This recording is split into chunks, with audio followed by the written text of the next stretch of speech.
Well, I just think it's important. There's a lot of data coming out about the millennials. A lot. About debt, about them being educated, underemployed, still living at home with family, and, taking on massive amounts of debt, be it student loan or credit card debt or whatever. And but that's not how this originally came up. I'm not talking about the show today. I know, but I'm giving a lead in here. I mean, I got the Wall Street Journal here. I got this Dolphins, the bullying thing going on. I got to get ready for a 1-hour show today, and look, you talked me into doing this show about millennials. About I want you to tell the story about me and you sitting over at the Canyon Ranch having a glass of wine. And you're like, dude, we need to do a show for young hustlers. We got to do a show for young hustlers. And we are doing a show for young hustlers. And we are now. And the reason that's why that says young hustlers right And there. the reason why is because... And there's money all falling around, It's just raining. Raining! Rain. Oh, piss some money on me. So look, young hustlers, they need something like this. They need something real because the people talking about success in business today... Dude, why do so many people hate your age group? We got some crusty old people trying to give us advice. I've never heard one group of people put down so hard by so many people like you're lazy, you're slackers. By the way, it's the largest American generation right now. Jackers, man. 90 million or something? 92 million, largest generation. It grew since the last time I had this show.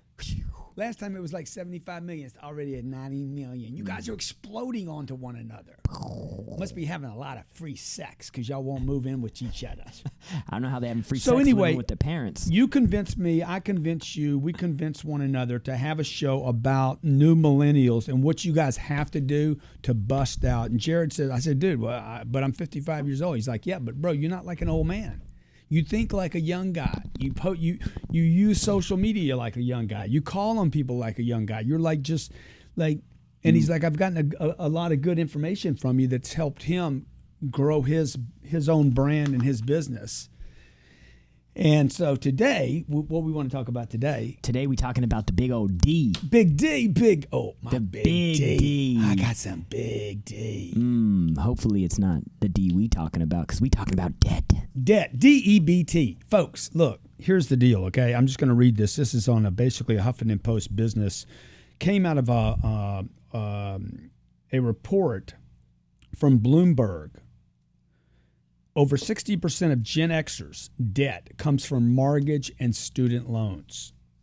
Considered good debt that helps build assets and job opportunities. Now, unlike my friend Dave Ramsey, I'm going to tell you there is good debt and there's bad debt. Dave says all debt is bad debt, okay? Jarrod's going to come up with an example here in a second where he used to have a bunch of debt and, hey, what would he do to start getting rid of that? For any of you out there that might have some debt that you want to get rid of, my number is 305-865-5260. 305. It's a Miami Kill the area debt. code. Kill 305-865-5260. Call in with your question. We'll handle it right here, and we'll get you some Twitter followers. Gen Xers' debt from mortgage and student loans considered good debt, which is complete bullshit. Okay? A mortgage is not good debt. And a student loan is as dumb a debt as you could possibly inherit.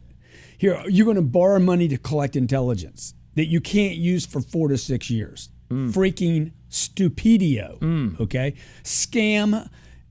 The only bigger scam than colleges and universities, the only bigger scam than that, okay, has got to be pharmaceutical drugs. Like you got some freaking attention deficit disorder. Of course you do. Of course you do. Look, first thing we did was we convinced you to buy a house. Then we convinced you to get a freaking home loan. Then we convinced you to go to college. Oh, no, the house didn't come before the college. First thing we do is we convince you to go to college. We want you to borrow money for that. We're going to give you a low rate so we can spike the freaking cost of tuition up. And then by the time you're in college, they're like, dude, you got a disease. Well, of course I do. I got the disease 5 years ago when I borrowed the money to go to the college to convince me of being a robot. And pay $500 a semester for parking. Yeah. Don't forget about that parking. Yeah, and the books that I can't even look through and can't even read. Look, folks, bad debt. Let me tell you, it's simple. It's so simple. Just keep it simple. That's what makes my business run. That's what makes my money work, is if somebody else ain't paying for your debt, don't use it. If I can borrow $10,000 and get somebody else to pay the $10,000 back, if the $10,000 helps me blow my business up, and make $100,000, that's good debt. This is a good example of what happens with your multifamily. Yeah, exactly. Apartment Like my apartment building. So like right now, I'm taking a loan out for, it's probably going to be $32 million on one complex. Okay, $32 million worth of debt, dude. If I could borrow $35 million, I would. Okay, and the reason I would is because I'm going to have 360 people renting from me, families that are going to change over the next 30 years that are going to be paying down that debt. That the property pays me more money than the debt costs. I couldn't buy the property without the debt. That is good debt. Bad debt, borrowing money to get a fucking college degree that you may not even use in your lifetime. Okay, I did it. I'm telling you, it's stupid. I don't care how cheap the money is. If it can't make you money this weekend, don't borrow the money. If you got to go borrow $30 for this book, good debt. You know why? Because freaking you'll make $300 tonight. Bitch. Or you get laid. Juan's on the phone from Fresno, California. What's your question, player? Not much, man. I just I got referred to you by my friend Edward Borden, who's online listening as well. I'm a young realtor, about 30 years old. Trying to get this market, man. But I've been doing real estate. 5 years. Yeah. Kind of slow for me because I'm stuck at this job where I do property management and I run a 140 unit complex, and been doing it for 8 years now. I'm really good at it, and I just need that motivation to just get out there and do the real estate thing full time. But dude, here's the deal. Here's the deal, my brother. Listen up to me, okay, young hustler. Juan. What's up, man? Dude, here's the play, okay? For you, what I would tell you to do is, number one, this isn't about debt. Juan's not calling about debt. Juan's calling about, dude, what do I do? How do I get a motivation? How do I make my big move? He's in real estate. He's managing a 120-unit building. Dude, you need to learn anything and everything you can about managing property, how it works financially. And you need to start shopping within a 5-mile radius of of the property you're currently managing. And I want you to find someone that owns a 4 to 8 or 12 unit complex there, and they've owned it for years. They've paid cash for it. They're sick of it. There's some 50, 60-year-old guy that's done. And I want you to go to him and say, bro, here's the deal. What do you think it's worth? He's going to give you a number. You're going to pay him a premium. Let's say he says it's worth $4 million or whatever the number is, $400,000. Let's say it's 8 units or 4 units. And he says, look, it's worth, somewhere between 80 and 100,000. Good. I'm going to give you 120,000. Or I'm going to give you 100, and I'm going to split the profits. I'm going to run it. I'm going to manage it. I'm going to take the phone calls. I'm going to split the profits, and I'm going to pay you back in 5 years for the whole property.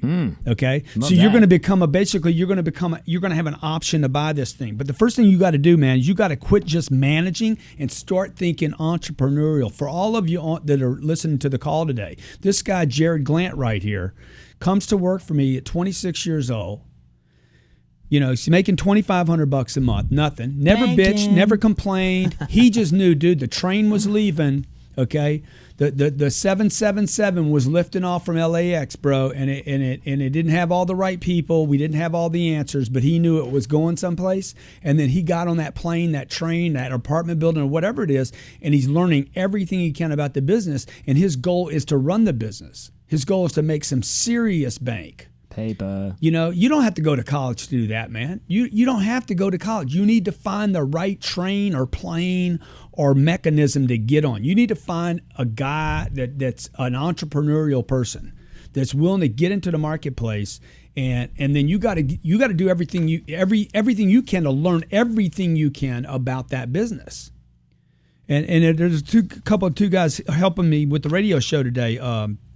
Paulie and Robert, man, I would tell them the same thing. Dude, learn everything you can. Like where every piece of dust is, every particle in a business. So you can start moving stuff around and figuring it out. Where's the opportunity? Because there's opportunities. I can't get them all. So Juan, that's my motivation for you today. I hope that helps, bro. Let's go back to debt, Jarrod. So give the example, Jarrod, where you had some debt. I'd made some. Because, guys are screwed out there right now. Totally. I had took a motorcycle on a credit card. I got approved at a dealership. You didn't took it. I took it. You taken it. I taken. Whatever.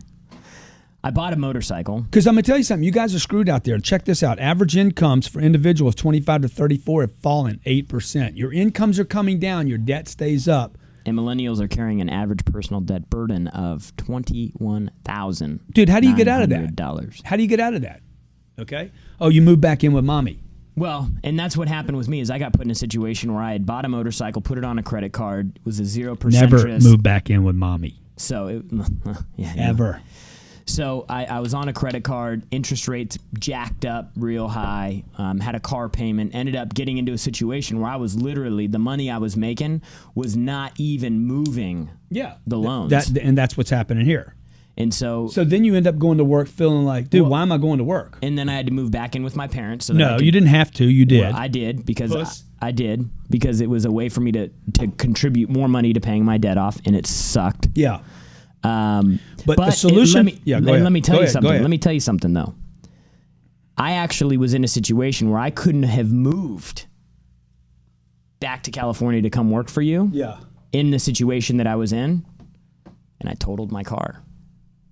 You totaled it. Insurance company wrote me a check for it, and that's how I was actually able to come out.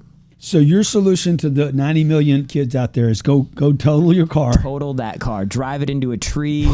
Swerve from a deer. I have nothing to do with this show anymore. Young Hustlers, CardoneSuccess.com. Take that part off, okay? Look, that's never the solution, okay, folks? It was an accident. I mean, I didn't do it on purpose, but I'm just saying that was... Yeah. You know, it's the debt can be overbearing, and it'll put you in situations where you literally dude, have here's no the deal. control. And I'm 25 years old. I'm 25 years old. I'm broke. I don't know what I'm going to do. I got $40,000 worth of college debt. Okay, I can't move back in with my mom because my mom's literally said, "Hey, stay away from everybody in the family."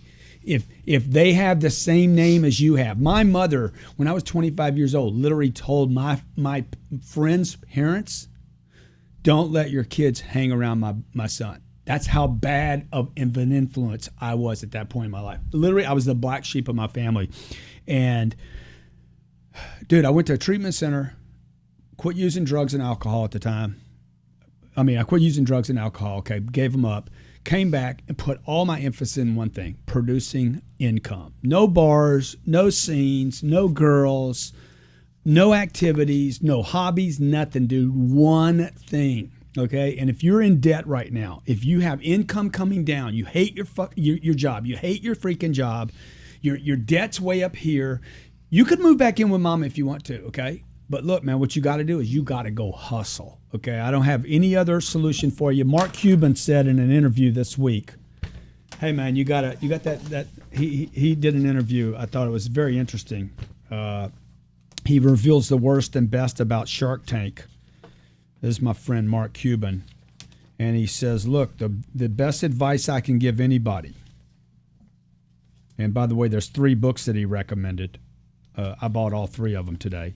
I think one of them was actually the 10X rule. One of them was the 10X rule. The Fountainhead, The Innovator's Dilemma, and the 3rd book was, I'll find it here in a second, but it's kind of written kind of crazy right here. Yeah, it's Fountainhead, The Innovator's Dilemma, and How to Win at the Sport of Business. That's his book. So as soon as I saw those, you know what I did? I wrote Sherry, my COO, and I said, hey, get me all 3 of these books. His advice is, what is your best advice?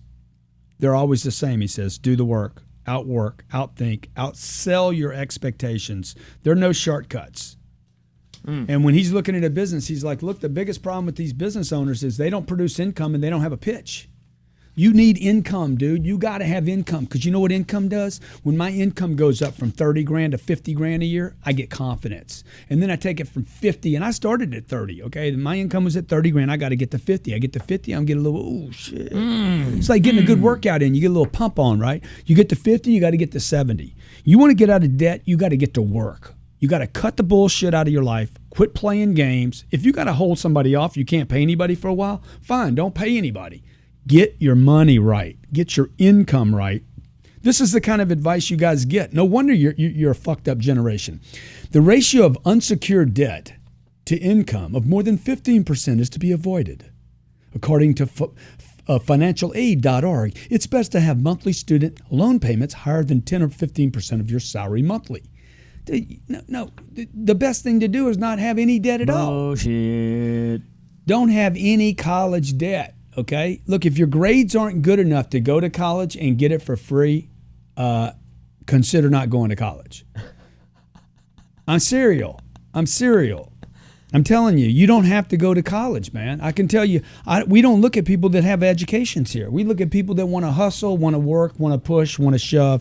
But if you're in debt, how did you get out, by the way, other than wrecking your car? Well, I did. I moved back in with my parents and just put myself on a really, really strict plan, and then tried to do everything I possibly could to perform better at work. It was just it was a real shitty time because of the recession. And what changed everything for you? When I came and worked for you. Pow. Young hustlers. And by the way, when I got a real education, because what I learned in college had nothing to do with what I do today. Yeah. Everything that I learned today came from those 4 books and our online platform. Right.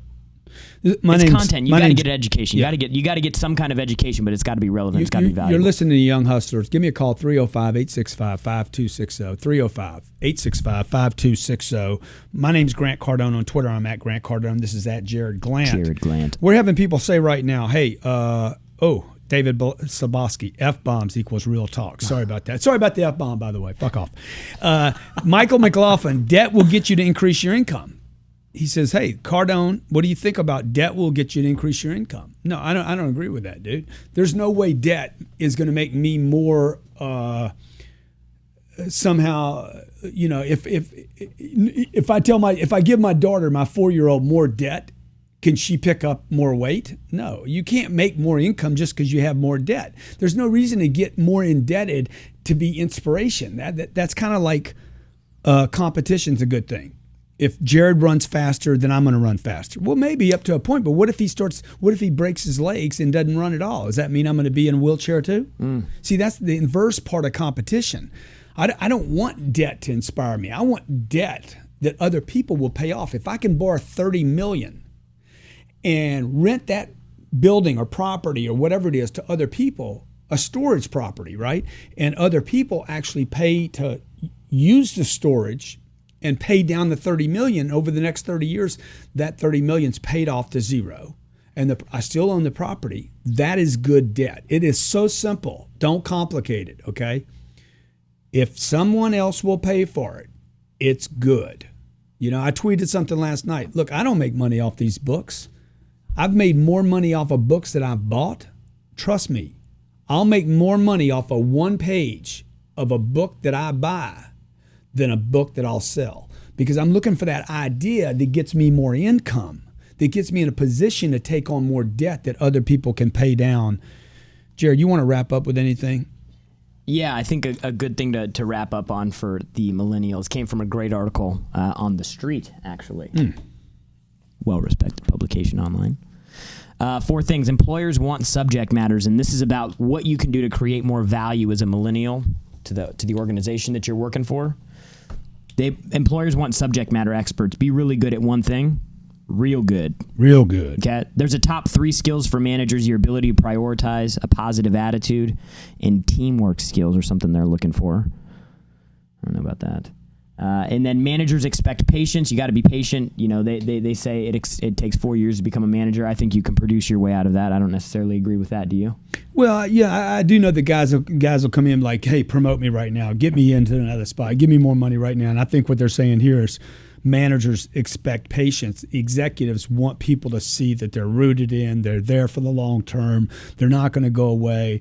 They don't want to just talk about solving problems and adding value to the company, but they want to see a commitment. You got to be able to produce. And the last thing they say right here, which I love, is you must be an entrepreneur regardless of your position. It doesn't matter whether you're doing technology, shipping, you got to think like it's your money and you're an entrepreneur. That's where you're going to become valuable to an organization. Dennis Branch, Leader for Hire on Twitter, at Leader for Hire, says, preach it, Cardone. Don't fall for college debt. Find an entrepreneur, work for them, and learn everything. If you've already fallen for the college debt thing, now you got to pay them off.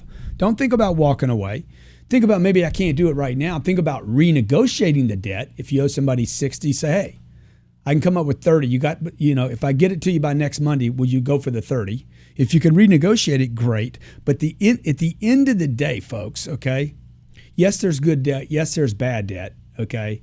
But the solution to all these problems is one thing: more income. Produce more income, okay? And until you're going to have net worth and have real financial freedom, you got to create net income. If you haven't seen the show that I did about a poor man's net worth is cash flow, you should go back and watch that on YouTube. Speaking of YouTube, make sure you like this today. Hit like. Any comments would be appreciated, dude. I look at every comment. Share the Young Hustler Show. And last thing is, please subscribe to the YouTube channel that you're watching this from. Jarrod Glandt, good man right here. Good man right here. Young Gen X, Y, or whatever you are. I'm Grant Cardone. I am a baby boomer, a man that will never die. Thanks a lot for tuning in today. Good debt, bad debt. Most importantly, bank some paper, Hustle baby. hard. Hustling. Every day I'm hustling. Every day I'm hustling. Every day I'm hustling. Every day I'm hustling. Every day I'm hustling. Every day I'm hustling. Every day